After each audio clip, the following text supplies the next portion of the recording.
Om Namo Bhagavate Vasudevaya.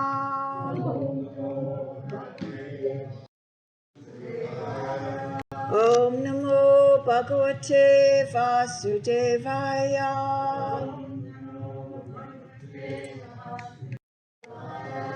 Om Namo Bhagavate Vasudevaya.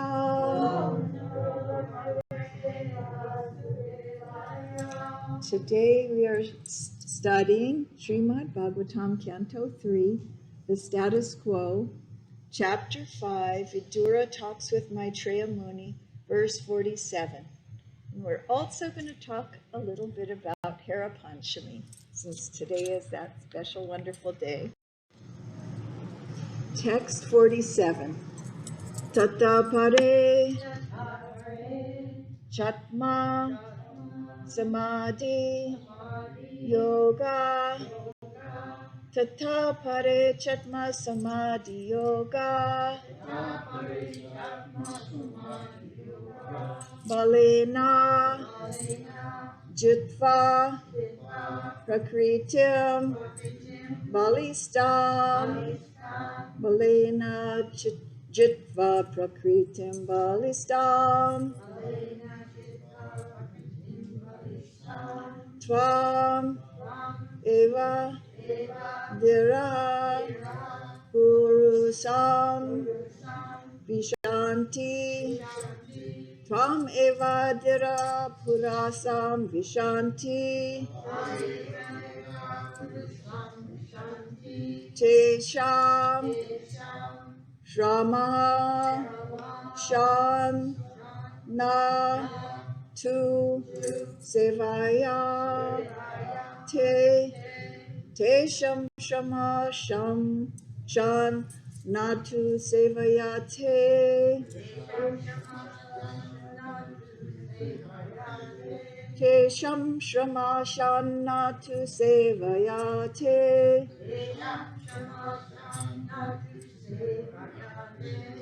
Tata Pare Chatma Samadhi Yoga Balena Jitva Prakritim Balistam Tvam Eva Dira Purusham Vishanti Te Sham Shama Shanna Tu Sevayate Tata Pare Chatma Samadhi Yoga Balena Jitva Prakritim Balistam Tvam Eva Dira Purusham Vishanti Te Sham Shrama Sham Natu Sevayate.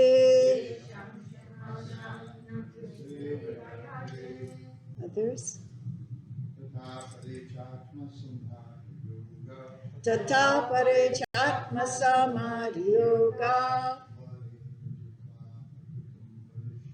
Balena Jitva Prakritim Balistam Tam Eva Dira Purusham Vishanti Te Sham Shama Shan Natu Sevayate.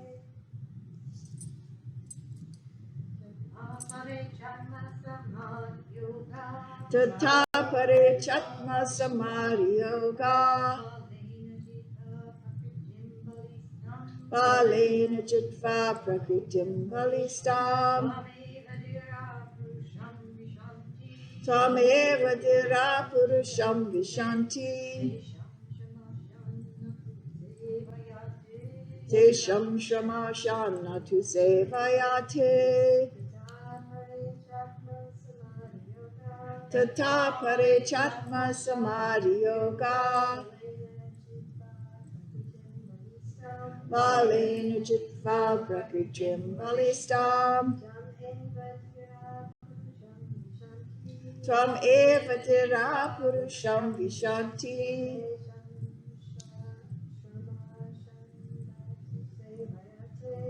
Tesham Shramashanu tu Sevayate Tata Parichatma Samadhi Yoga Balena Jitva Prakritim Balistam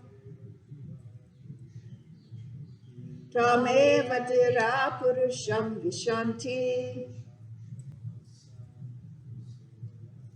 Tesham Shramashan Natu Sevaye Yate.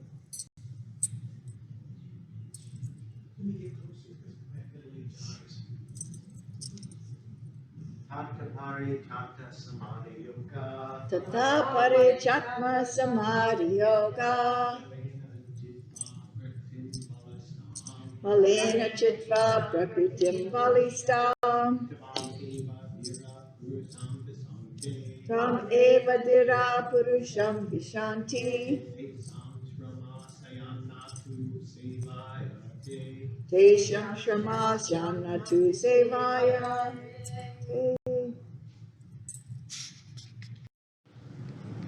Synonyms. Tata, as far as. Apare, others. Jai, Shri Shri Panchatattva Ki Jai. Cha, also. Atma Samadhi, transcendental self-realization. Yoga means balena, by the strength of. Jitva, conquering. Prakritim, acquired. Nature or the modes of nature. Balistam, very powerful. Tvam, you. Eva, only. Viraha, pacified. Purusham, persons. Vishanti, enters into. Tesham, for them. Shrama, much labor. Syat, has to be taken. Na, never. To, but. Sevaya, by serving. Te, of you. Purport, translation and purport. Divine Grace, A.C. Bhaktivedanta Swami, Srila Prabhupada. Jai Srila Prabhupada. Others who are pacified by means of transcendental self-realization and have conquered over the modes of nature by dint of strong power and knowledge also enter into you, but for them there is much pain. Whereas the devotee simply discharges devotional service and thus feels no such pain. Repeat after me. Others who are pacified by means of transcendental realization, self-realization, transcendental self-realization, and have conquered over the modes of nature by dint of strong power and knowledge, also enter unto you. But for them, there is much pain. Whereas the devotee simply discharges devotional service and thus feels no such pain. This is incredibly telling verse, very amazing verse, just to see how things are simplified so sweetly for the egoless, surrendered devotee. No pain. Purport. In terms of a labor of love and its returns, the bhaktas or devotees of the Lord always have priority over persons who are addicted to the association of gyanis or impersonalists and yogis or mystics. The word apare, others, is very significant in this connection. Others refer to the gyanis and the yogis, whose only hope is to merge into the existence of the impersonal Brahmajyoti. Although their destination is not so important in comparison to the destination of the devotees, the labor of the non-devotees is far greater than that of the bhaktas. Can you imagine?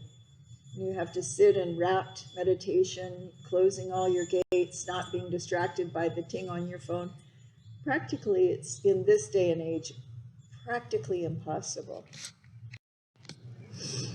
One may suggest that there is sufficient labor for the devotees also in the matter of discharging devotional service, but that labor is compensated by the enhancement of transcendental pleasure.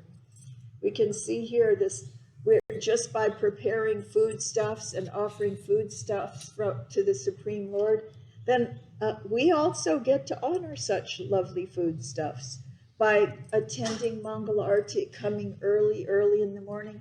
We get to sing and dance for the Lord. There's ecstasy. So there's so much pleasure in devotion.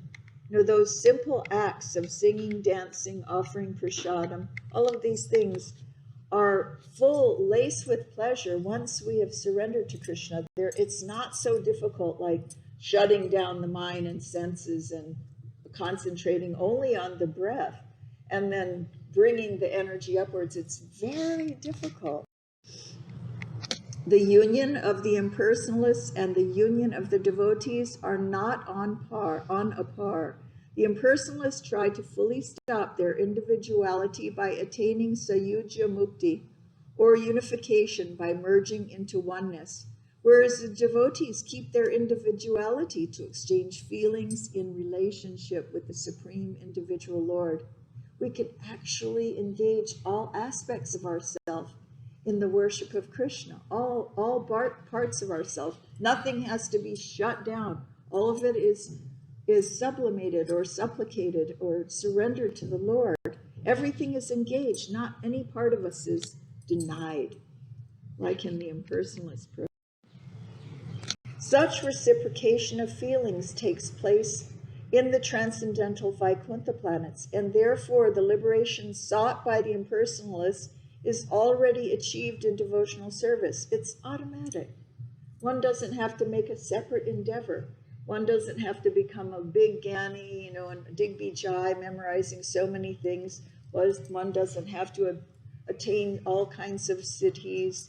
One doesn't have to do anything except for just surrendering joyfully to the Supreme Lord and offering everything to Krishna. The devotee attains mukti automatically, while continuing the transcendental pleasure of maintaining individuality. As explained in the previous verse, the destination of the devotees is Vaikuntha, or Akuntha Dishnya, the place where anxieties are completely eradicated. One should not mistake the destination of the devotees and that of the impersonalists to be one and the same. The destinations are distinctly different, and the transcendental pleasures derived by the devotee is also distinct from the chinmatra, or spiritual feelings alone. There's so much variegatedness, and Prabhupada said, variety is the mother of enjoyment. We're not monists where we are simply negating and denying and any aspect of whatever Krishna has given us. We're celebrating every aspect of what Krishna has gifted us and engaging every aspect in pure devotional service of the Lord. So it's not a process of shutting down and denying anything. It's a process of fully surrendering. And in Srimad Bhagawatam, Canto 3, Chapter 14, verse 48, the translation there is, that topmost devotee of the Lord will have expanded intelligence and expanded influence and will be the greatest of the great souls, due To mature devotional service, he will certainly be situated in transcendental ecstasy and will enter the spiritual sky after quitting this material world. Ecstasy is part of every aspect of devotional service. That's the wonderful thing. Ecstasy is only available by spiritual indulgence, engaging ourselves spiritually, indulging ourselves. We're not denying anything, we're indulging ourselves. I see Daniel chuckling over there. You don't hear the word indulgence when it comes to, the Mayavadi, the monists. They're denying, they're shutting everything down. Material nature cannot give us everlasting happiness, which our hearts are searching for. Just like Prabhupada says, we're fish out of water. We can't really indulge in this atmosphere. It's really not the spiritual atmosphere, which is rich with all kinds of unlimited pleasures, because everything is in relation to Krishna. In Srimad Bhagavatam 4.9.3, in the purport, it says, naturally, when Dhruva Maharaj personally saw the Supreme Personality of Godhead face to face, he was very much agitated in awe and respect. He was agitated with awe and respect. What a way to go. I'd love to be agitated with awe and respect. Churn up the joy, churn up the bliss. Just like I always say it, after Rath Yatra, my face hurts from smiling so much. There's a lot of stress and pleasure. So we're indulging ourselves in Krishna's service, and there's pleasure in it. And these material bodies can't even hang in. They just they're going to break down, and we're going to go back to Godhead and jai. It's all excellent. So we suffer ecstasy. Devotees suffer in ecstasy. It's kind of joy. It's wonderful. So he was very much agitated in awe and respect, and it appeared as if he were drinking the entire body of the Lord with his eyes. Oh, you could just imagine seeing. As he said, I came looking for shards of glass, and what I've gotten is so much greater than diamonds. So he was drinking in the form of the Lord.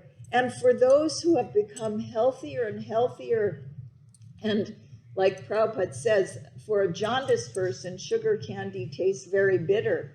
But for a pure devotee and somebody who is very healthy, the sweetness of this sadhana bhakti process, the Shuddha bhakti process, is so enjoyable that there's continuous ecstasy.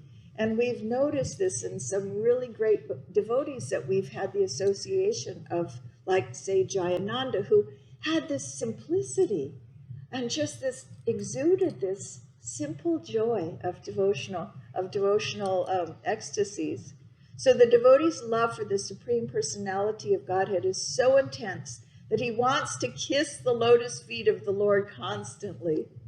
Can you imagine? We want to kiss the lotus feet of the Lord constantly, and he wants to touch the tips of the toes of the Lord and constantly embrace his lotus feet. Pada Sevana, and it's not just, this is not a dry situation. He wants to touch the tips of the Lord and embrace his lotus feet. All these features of Dhruva Maharaj's bodily expression indicate that upon seeing the Lord face to face, he developed the 8 kinds of transcendental ecstasy in his body. And in Srimad Bhagavatam 4.31.22 purport, Srila Vishwanath Chakravarti says that both the Supreme Lord and his devotees are rasagya, full of transcendental humor. The mutual attachment between the Supreme Lord and his devotee is never to be considered material. It always exists as a transcendental fact. There are 8 types of transcendental ecstasy known as bhava, anubhava, sthaya bhava, and so on. And these are discussed in the Nectar of Devotion. I'm sure Maharaj is discussing these fully with the students of the Nectar of Devotion class that is happening on Tuesday evenings, is it? Tuesday evenings. 5:30 Tuesday evening. 3 o'clock this week. 3 o'clock. Those who are unaware of the position of the living entities and the Supreme Person, Krishna, think that the mutual attachment between the Lord and his devotees is a creation of the material energy. Factually, such attachment is natural both for the Supreme Lord and for the devotee, and it cannot be accepted as material.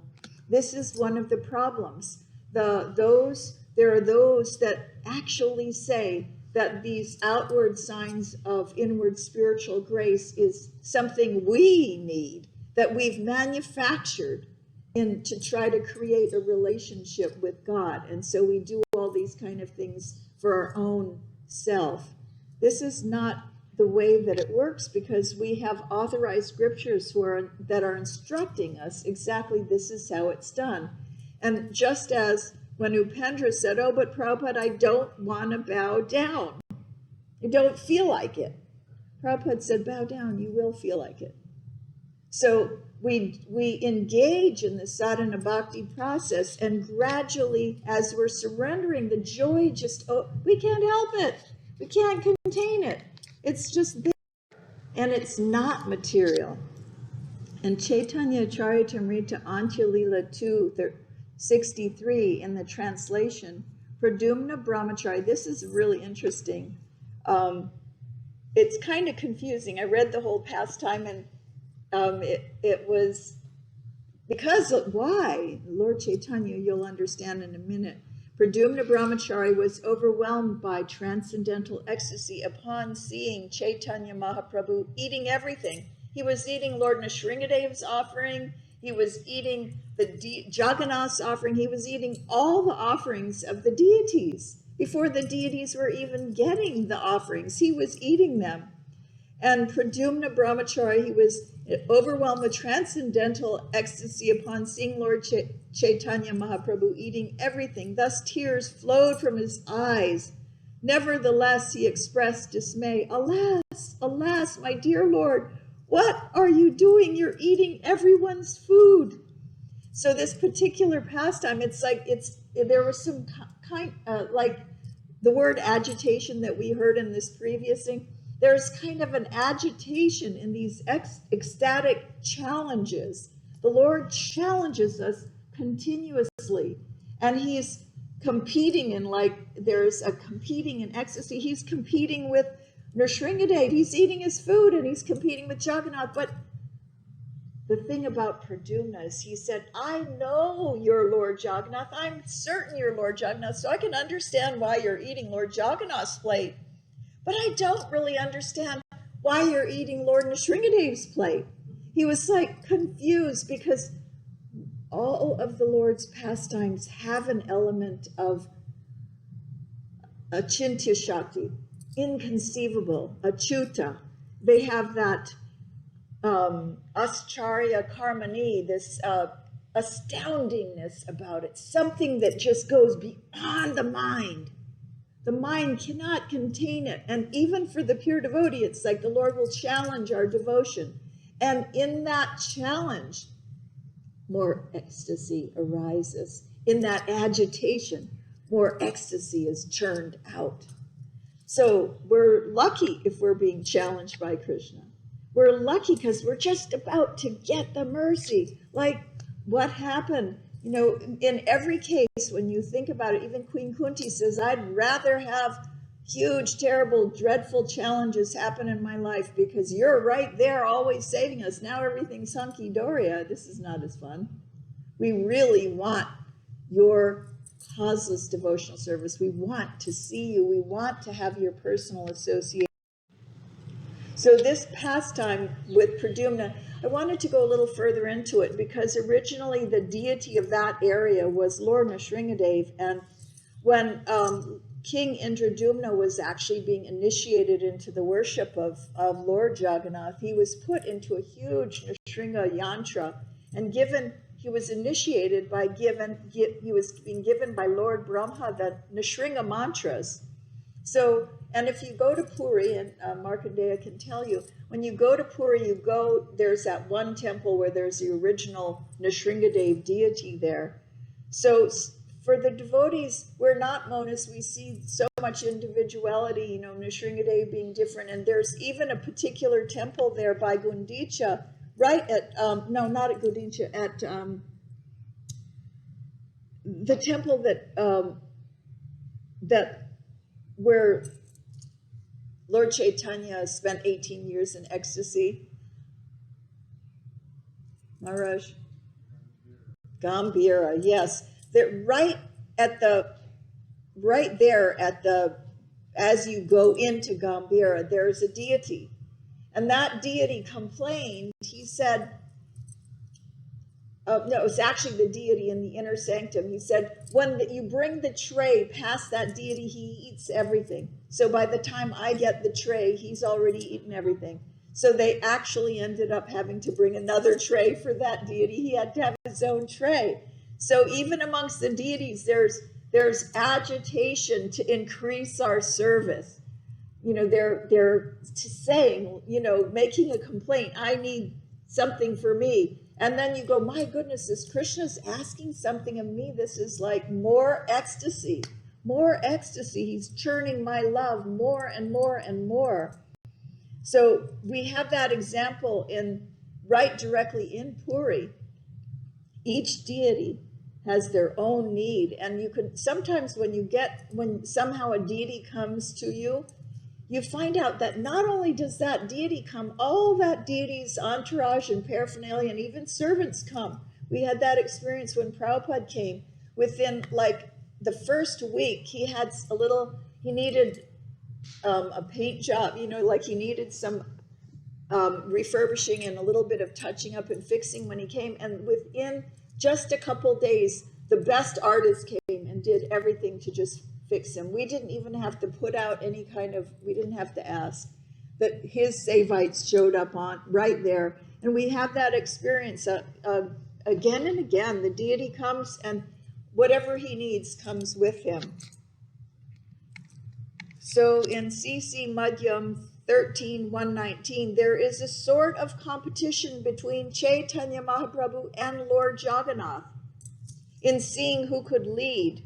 But Chaitanya Mahaprabhu was so strong that he made Lord Jagannath wait in his car.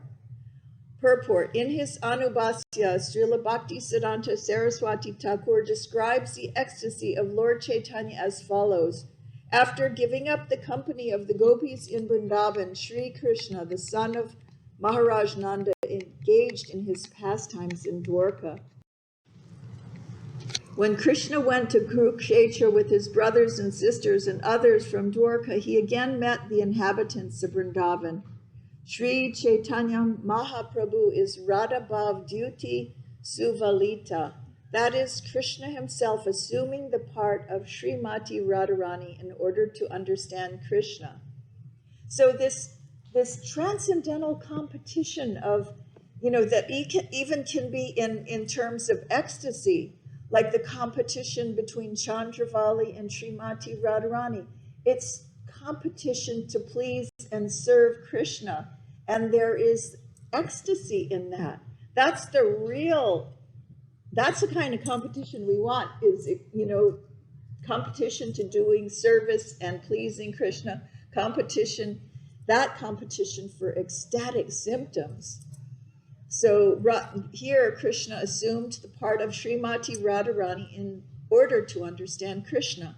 Lord Jagannath Dev is Krishna and Sri Krishna Chaitanya Mahaprabhu is Srimati Radharani. Chaitanya Mahaprabhu's leading Lord Jagannath toward Gundicha temple corresponds to Srimati Radharani's leading Krishna toward Vrindavan.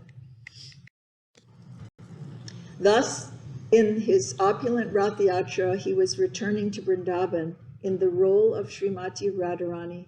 Sri Chaitanya Mahaprabhu was examining whether the Lord still remembered the inhabitants of Vrindavan.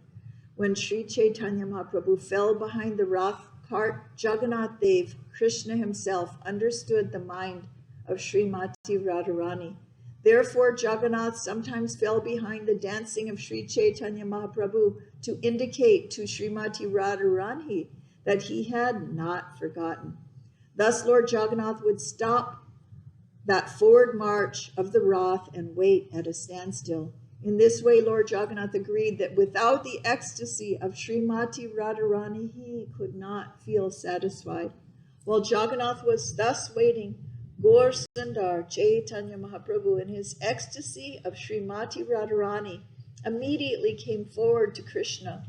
At such times, Lord Jagannath would proceed ahead very slowly. These competitive exchanges were all part of the loving affairs between Krishna and Srimati Radharani. In that competition between Lord Chaitanya's ecstasy for Jagannath and Jagannath's ecstasy for Srimati Radharani, Chaitanya Mahaprabhu emerged successful. So again, there's a churning, there's an agitating of ecstasy that's going on between Lord Jagannath and Sri Chaitanya Mahaprabhu in the mood of Srimati Radharani. And today is the ecstatic festival of Hara Panchami in Puri. And this is such a wonderful day. It's like, and it's also got kind of contradictory things that go on in it. And it's got several elements. There's domestic difficulty, and there's the Aishwarya versus the non-Aishwarya, the Vraj Leela. There's several things, there are many things going on. And what's happened for the Hara Panchami, it takes place 5 days after Lord Jagannath leaves the temple for his Rath Yatra festival.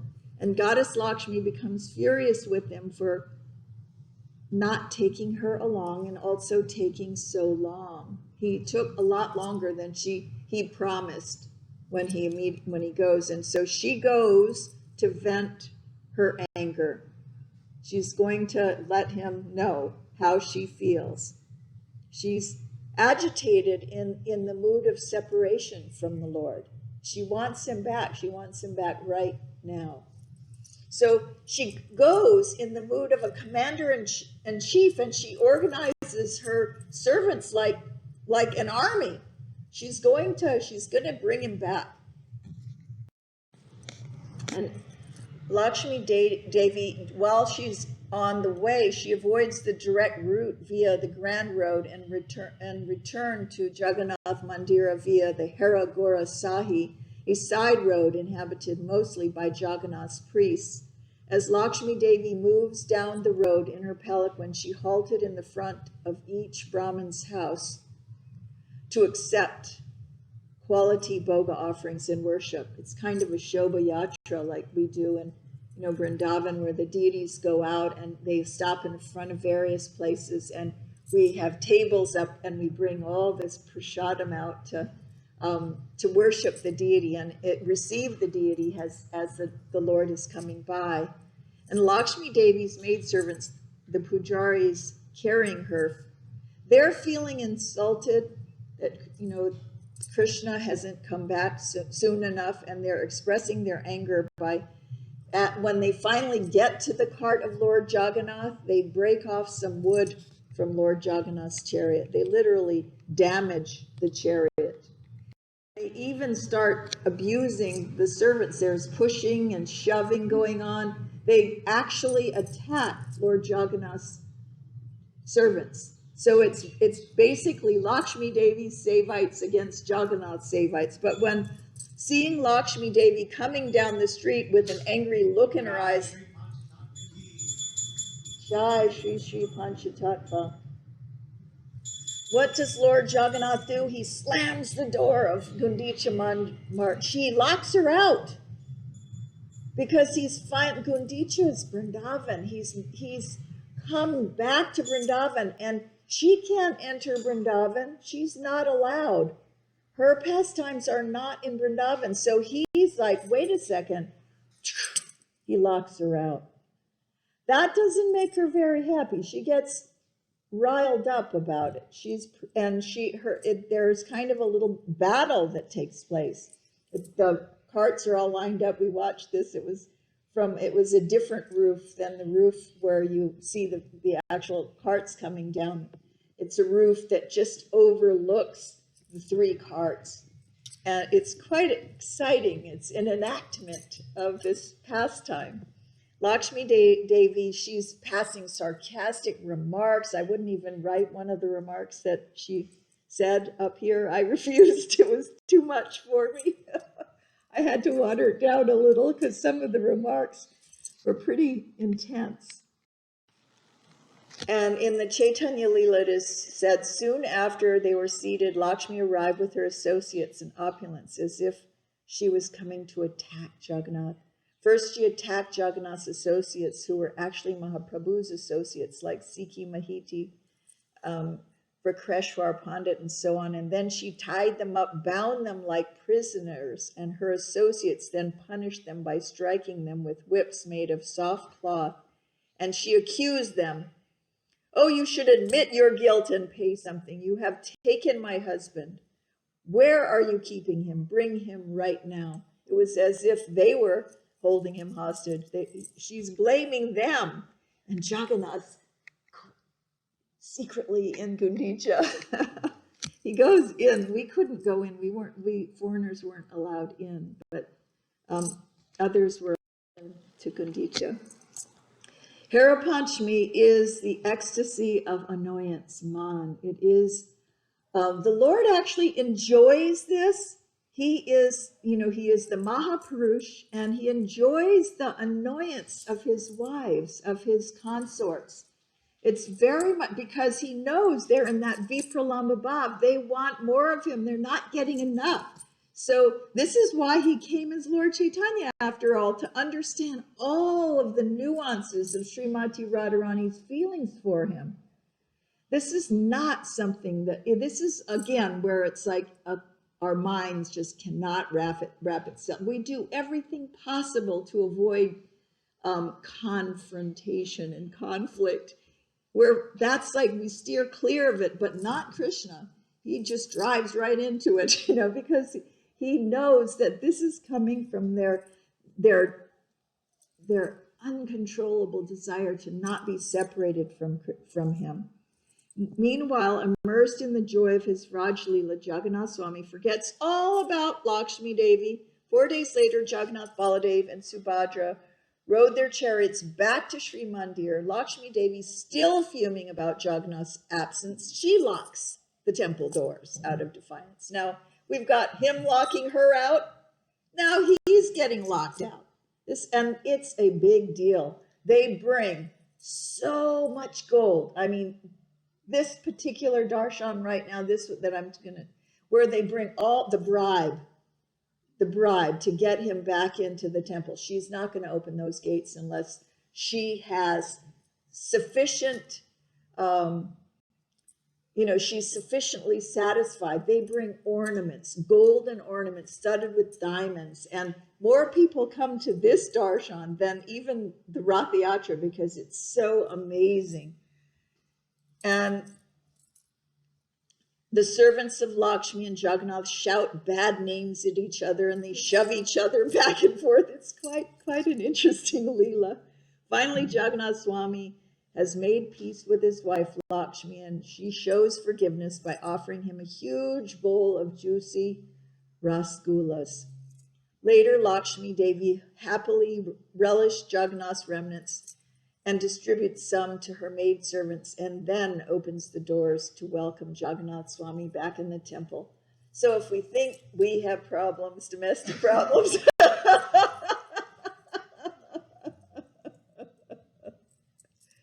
it's at epic proportions here. And it's a festival this is today, where we're actually celebrating the ecstasy of man, that spiritual life is so far out that you can even relish the stuff that we try not to even have anything to do with in this material world.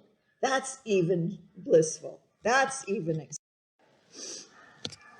So Swarup Damodar replied, my dear Lord, please hear the reasons for this. Lakshmi Devi, the goddess of fortune, does not have the proper qualifications to enter the Vrindavan pleasure pastimes. Lakshmi Devi is in Bailvan, and there are 8 prominent queens in Dwarka, headed by Satyabhama and Rukmini, and 16,100 others as well. These 8 are Lakshmi Devi, these 8 are Lakshmi Devi. They could not enter Vrindavan, even though she performed severe austerities in Belvan. She wanted to cross the river Jamuna to see the Rasa Leela, but she could not. And Yogamaya is greater than Lakshmi, and she can control everyone. Then she saw Lakshmi's austerities. She approached her, and she said, "You are a chaste lady, a Brahmani, married to Narayan.